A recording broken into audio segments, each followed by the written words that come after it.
Well, we're looking over obviously the vineyard here, and this is a lot of the flat areas, which we have a lot of the still varieties. On the slopes here we have some of the grape varieties we use in our sparkling wine. This is Pinot Noir, and although we did have a bit of frost damage this year, it does seem to be a lot more fruit than we first thought we were going to get. So we're quite excited by it, but yeah, it's looking pretty good this year. And here we've got, this is Müller-Thurgau, and we, again, I believe the only people who are doing this. This is minimal pruning, which not every variety can take, but Müller-Thurgau does lend itself quite well for minimal pruning. And minimal pruning is pretty much exactly what it says. It's we don't prune it at all. We literally just top and tail it as it grows through the season. The reason why we can do it here, which we have a picking machine, which I believe is the only one in the UK, and if the season is proving not to be as good as we had hoped, and we have a lot of grapes out there and we're concerned about the fruit ripening, we send a picking machine down there, and we can actually green harvest and selectively pick, say, 10-20% of the grapes off the vine to ensure that we improve the quality of what's still left out there. So you can only do this if you've got a picking machine, because to actually green harvest this by hand would be very, very expensive. But it means we can take a bit more risk than others.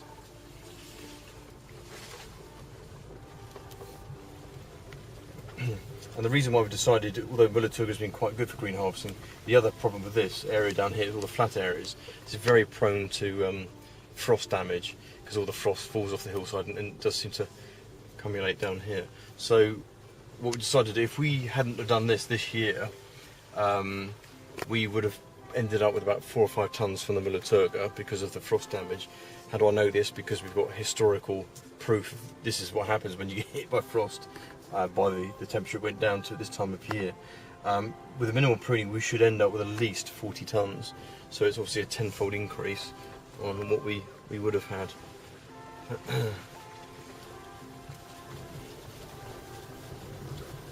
But the first area we're going to is the green fields, which we have 2 varieties of grape. One is the Pinot Noir we have up there.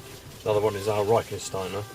But it's the Pinot Noir up here, which we use for our sort of flagship sparkling, which is the Greenfields, which is the I suppose the classic champagne style sparkling with a blend of Pinot Noir, Pinot Meunier and Chardonnay. So this is all these vines here. I'll just take you up the top of the hill.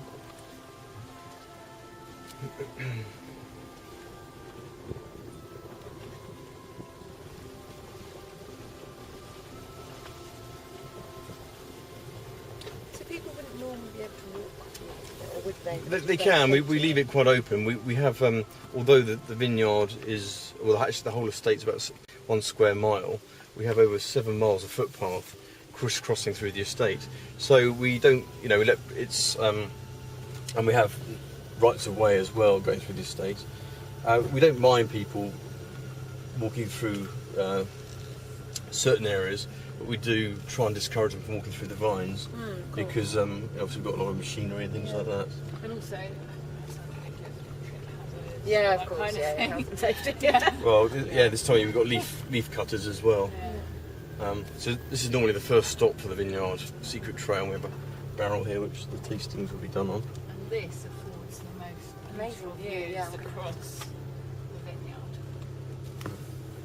Is it alright to jump out and take a picture? Yeah, absolutely.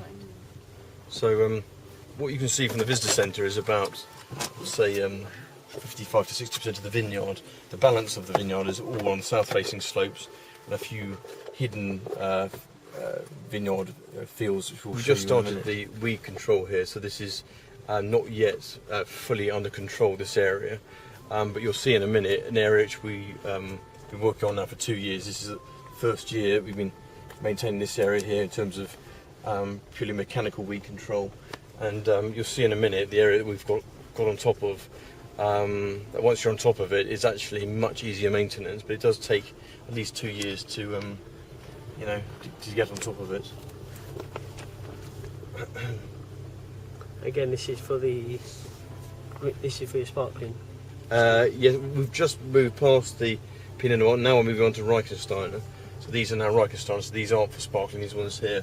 But what you can see though, on the hillside here, the grapes that you have on the south-facing slopes, which are some of our premium grapes, and those areas there we've planted again this year. That's another 10,000 vines we planted there. So just below it is Pinot Noir and the Chardonnay at the very bottom of it. And on the slopes you've seen in the new plantations, there's again Chardonnay on the right hand side, which we planted this year, is 4,000 Chardonnay, and on the other side there's 6,000 Pinot Noir. So again, that's all destined for sparkling, or maybe on a possibly good year. Red. This is our vineyard manager. Plus 3.5.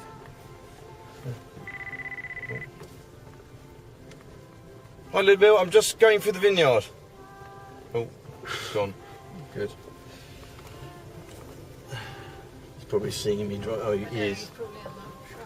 Yeah. He wonders what I'm doing. He likes to show me around when he's.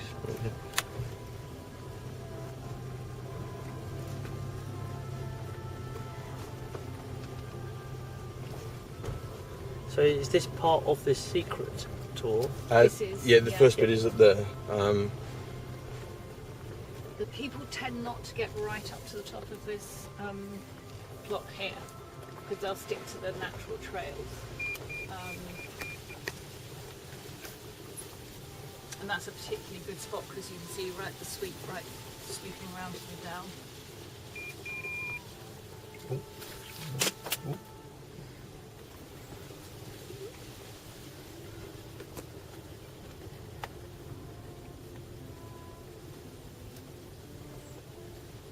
We've got some ramblers on the land. This is one of the footpaths that goes into the walking. So it's quite nice actually. We do get a lot of walkers as well as customers, which is good. You can see over there at Box Hill you have there's like it's been many years ago, there's it's all worn away. You can just very clearly see the chalk just underneath the soil. So literally the topsoil here is literally 2 inches thick, and then it's chalk underneath there.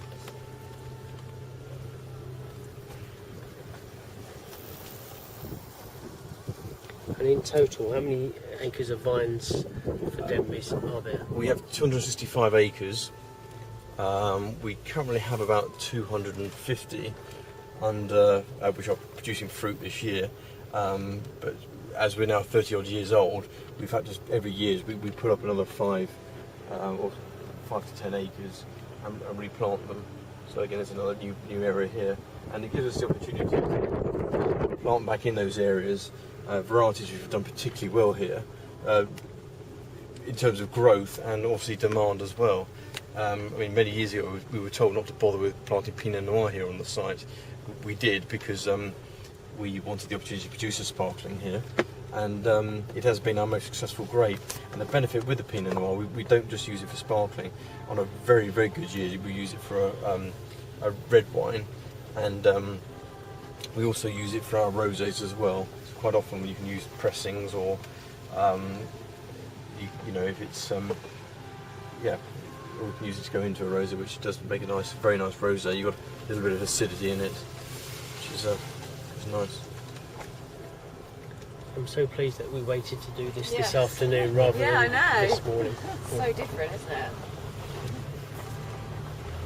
So we're just approaching the area where the general public almost would never come to. No. So this is really the secret vineyard as we go through. Yeah. So you get some fabulous views as well, sweeping down. That hole there, that bit of chalk there is where the tank came out of. Oh, is that where it was? It was, so you can see that, yeah, it's... Amazing. So it's gone quite far, actually. Travelled quite far. The train, I was telling us, it used to be green, and actually I remember it being. It's now blue. Is that right? Or is it still green? Yeah. She said something about something that said that it was a They, bit bright or something. yeah, they've given it a, they've given it a bit of a tea-cut, I think, this year. Tika. Yeah.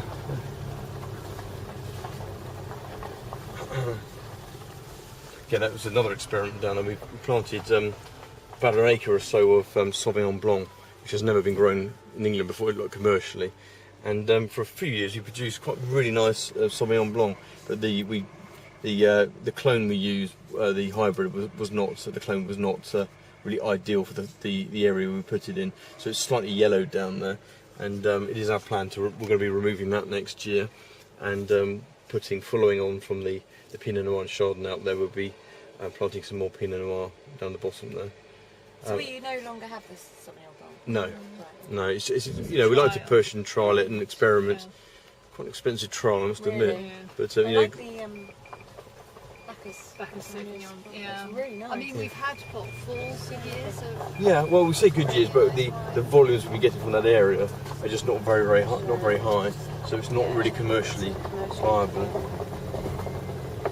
So this area we call the yew tree field, and this area is very odd because the whole vineyard, in varying degrees, got affected, but the dell slopes didn't get affected at all. And this field here, which is about 10 acres odd, just didn't get hit at all.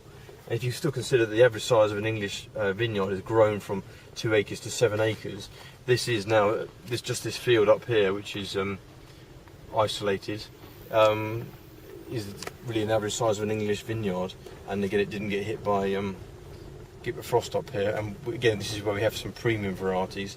Again, this area is purely all done by hand. So obviously the leaf thinning, the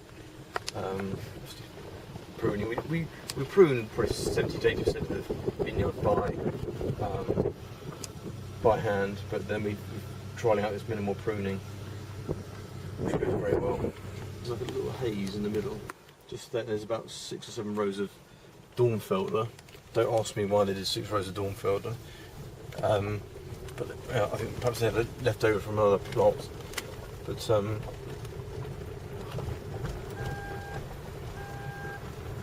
they're very random. I think it's just about here. Yeah, the ones looks like pink tinge to the top of the tip of the vines. Yeah, so these are Dornfelder. There's like a red leaf there, so that's an indicator. So and there. So yeah, there's about 6 rows, and now we're on to Chardonnay here. So they're very tight, very small grapes here.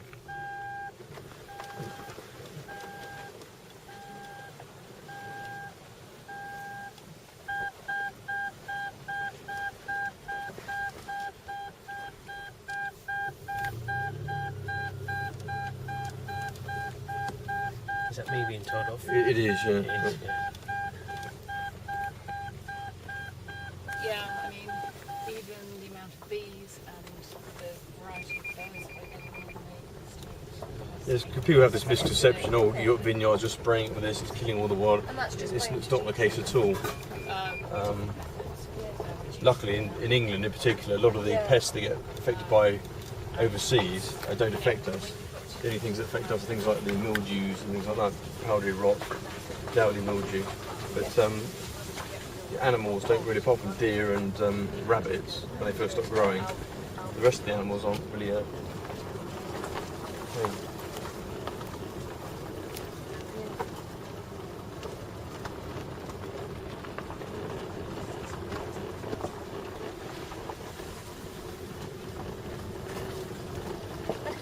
God, how vast it is. I really do.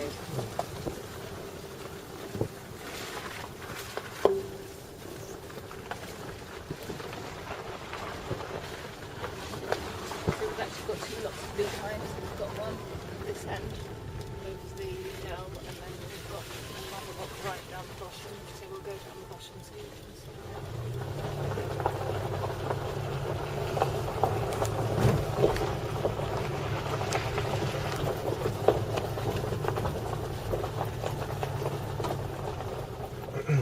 Again, these areas are here in the dell didn't get, they did on the left hand side slightly, but here we didn't get affected by frost at all.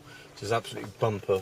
I mean, if we hadn't been hit by frost this year, I think for the whole of the UK, especially with the summer we've had, it would have been, without a doubt, a record year. So Denbies was set up in 1986. We planted the first vines here, and before it was a vineyard, it used to be a pig farm, and it was actually a local businessman, a gentleman called Adrian White, who bought the estate just really because he wanted somewhere to live. And a friend of his, a gentleman called Professor Selly, who actually owns a house which now overlooks the vineyard, he'd spotted that the soil here was exactly the same that you get in northern France and Champagne. And so he used to write reports for oil companies, Professor Selly. So he wrote Adrian a little joke report saying, I know what you should do with your pig farm. You should turn it into a vineyard because you can make the most fantastic sparkling wine here. So Adrian thought, well, why not? So he started with a small trial plot of Pinot Noir in a part of the vineyard that we now call the Dell, and that did so well that we ended up planting the rest of the vineyard. So it's now 265 acres under vine, and we produce lots of different styles of wine, sparkling particularly, but also we produce some still wine, some red wine, rosé, and a sweet wine as well. And how many bottles of sparkling do you produce? It's about 150,000 bottles. About half our production is sparkling wine, and on a good year we can get about 300,000 bottles of wine. Okay. So at harvest time, at the back doors there, our presses are just outside, and what we'll do, we have 15 different grape varieties that we plant on the estate here, and each of those grape varieties we pick separately. They'll be processed separately and fermented separately, and then after a bit of maturation we'll blend those different grape varieties together and then bottle the wine. So outside the presses, at harvest time, if we're producing our sparkling wines, they're always hand-picked, so it's whole bunches that go into the presses, just as they would do in Champagne. And the reason for doing that is if you whole bunch press, you get a much purer base wine, a much purer must. So they'll go into the press outside. The press takes up to about 10 to 12 tonnes, and they're very, very gentle pressing, about 0.4 bar press. And you can see here, this is for our sparkling wine, the whole bunches going into the press.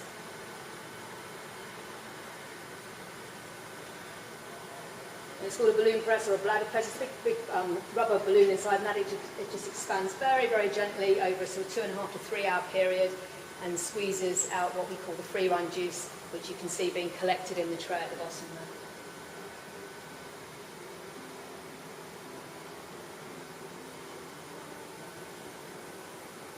And then it gets pumped through a hole in the wall to fill the tanks.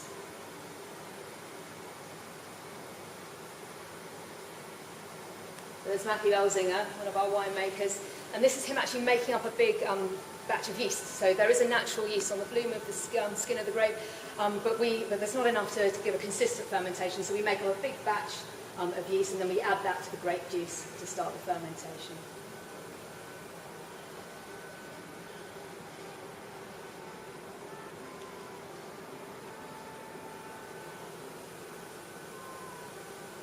We've got some nice shots at the beginning here of the picking. So 40% of our crop is picked by hand. So we have a team of about 50 pickers that will come each year and help us pick. So anything going into the sparkling wines will always be hand picked, so the selection is key.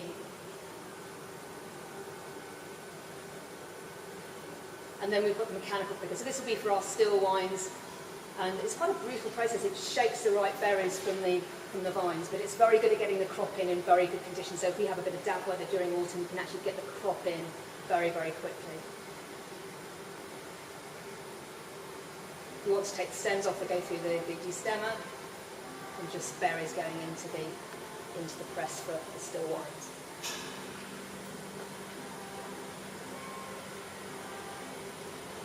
But 50% of the production is sparkling, and we make that just round the corner. So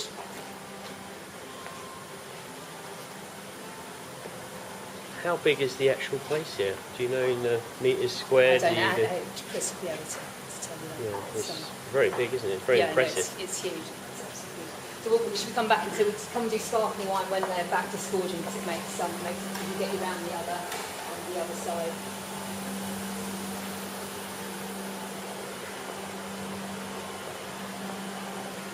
But let's just have a quick look in the winery while the normally sort of health and safety members of the public wouldn't be allowed.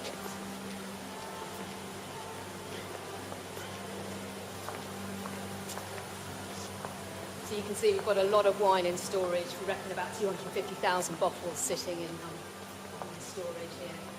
Some of it will be contract wines that we make for other people. And Is that just sparkling? this is all just sparkling. And that 250k is just sparkling? Yeah. So you can see we have a Gira palette, which is what we use to turn the bottles. When we first started, we did turn by hand. But it takes about 6 to 8 weeks to turn them by hand. It's obviously very labour intensive, and it actually doesn't affect the quality whether you're turning by hand or by machine. So we've got the 2-tier Gira palette, and it takes about between 10 or 7 to 10 days to turn the bottles using the pallet. They start off, as you can see, in these horizontal storage position like this, and then the cages will turn very, very slowly.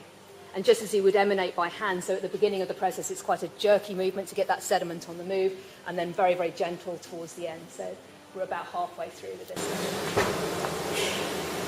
That's John Warrenshire, consultant winemaker. Oh, okay. But they also basically got consultant winemaker. They've got Matthew Elsinger, who you saw on the film there, so he's the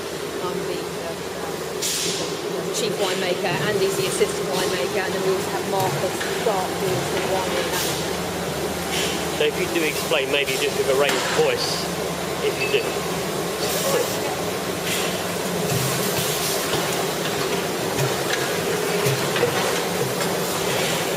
So all of our sparkling wines here are made using the traditional method, or what used to be called the champagne method, but we're not allowed to call it that anymore. So it's called the traditional method, and this is where you have a second fermentation that takes place inside the bottle.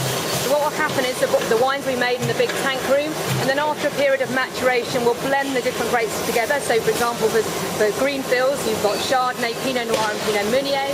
We'll then bottle that blend, we'll add some yeast and sugar to the bottle, and we'll seal the bottle with a crown cap. And then you get a little mini fermentation that takes place inside the bottle. It increases the alcohol by just a couple of percent, taking up from about 9 to about 11. And then we leave the bottles on their side to mature from anything from about 18 months to 5 years. But then, as you can see here, we have to get rid of that yeast sediment that's lying in the bottles. So what we do is we turn them using a big machine called a gyro pallet until all the sediment is in the neck of the bottle.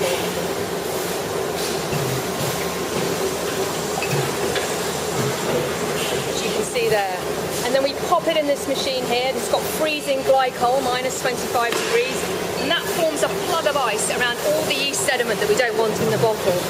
And then all we have to do is pop off the crown cap,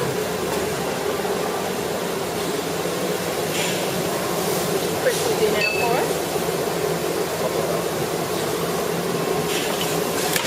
And out shoots that plug of frozen ice containing all the yeast we don't want. Then all we're doing now is adjusting the sugar level, the dosage going in, and then we just top up with the same wine so the levels are all full.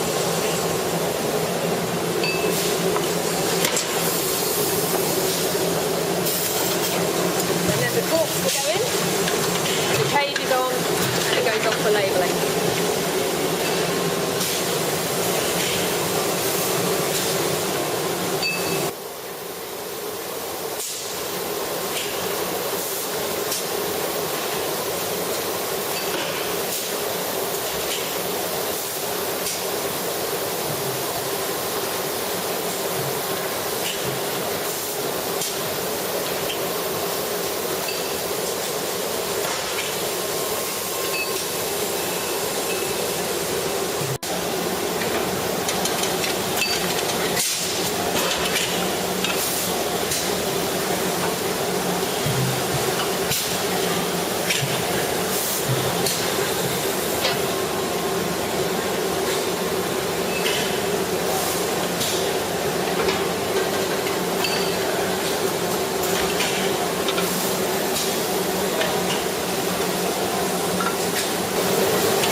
only 15 different grape varieties that we use on the estate here. Some of those names you'll recognise, things like the Pinot Noir, Chardonnay, Pinot Meunier. These go into the sparkling wines. We've also got Pinot Gris or Pinot Grigio just there. Sauvignon Blanc, the first commercial planting of Sauvignon Blanc in the UK. But a lot of these grape varieties are crossings or hybrids, and this is so they can cope with the English climate. So what they tend to do is they tend to bud quite late to avoid those spring frosts. And they also have an extended ripening season, so we're picking them quite late. So that's why we're able to pick these in October, November time, so much, much later than you find elsewhere.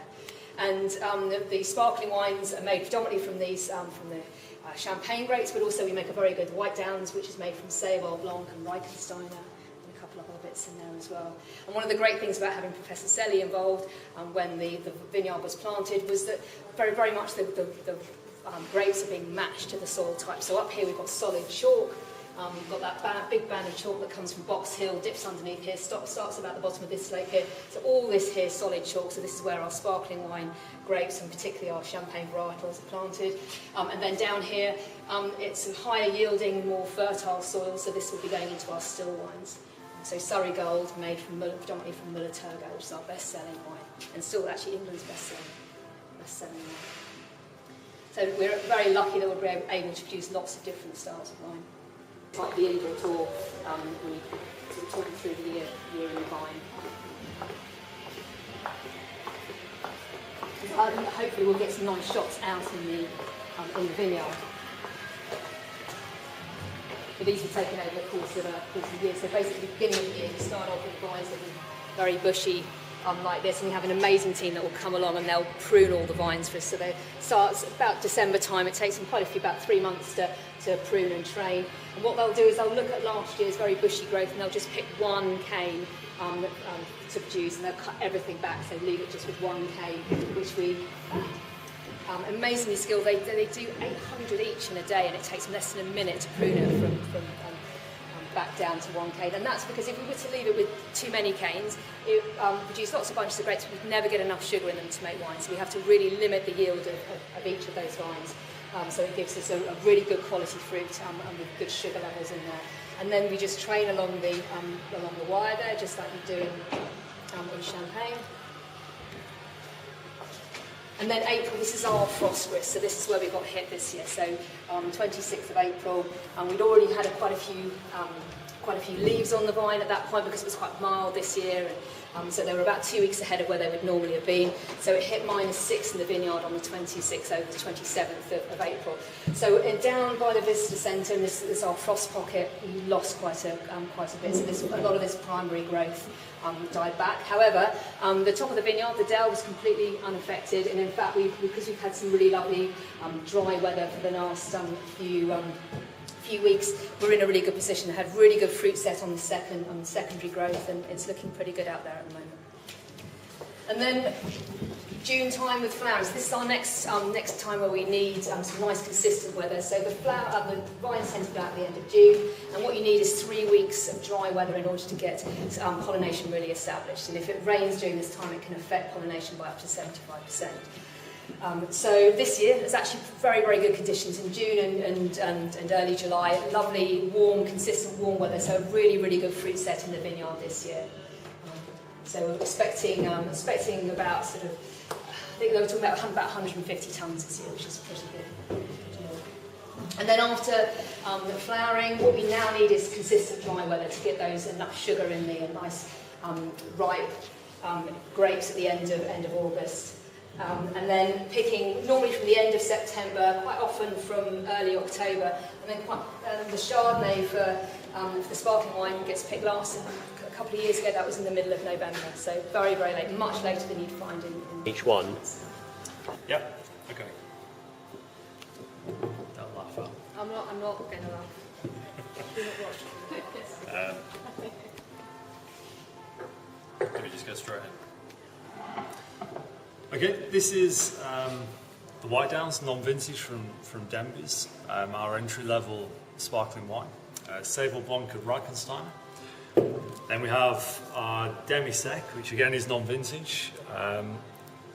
As the label suggests, it's quite sweet, 46 grams per litre, really nice and fun wine, but with a little bit of complexity. Minimal skin contact sparkling rosé, again non-vintage, predominantly Pinot Noir, really nice and fresh, but with nice strawberry flavours.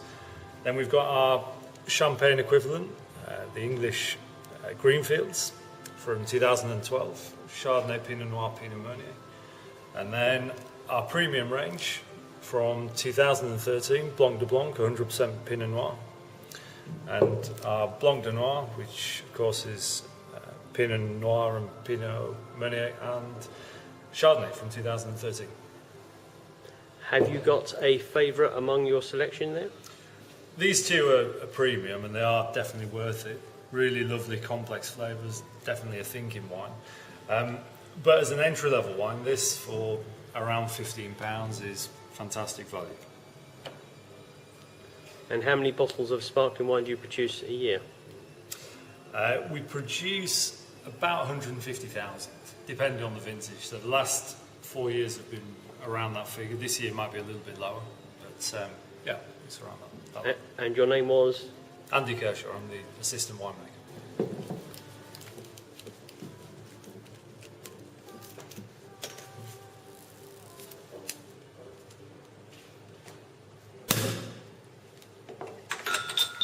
This is, as we said, is Saval and right inside it. So if you think about your the Flint Valley we tasted earlier, it's almost a fizzy version of a really good entry level. So we use this for reception drinks and toasts and things like that.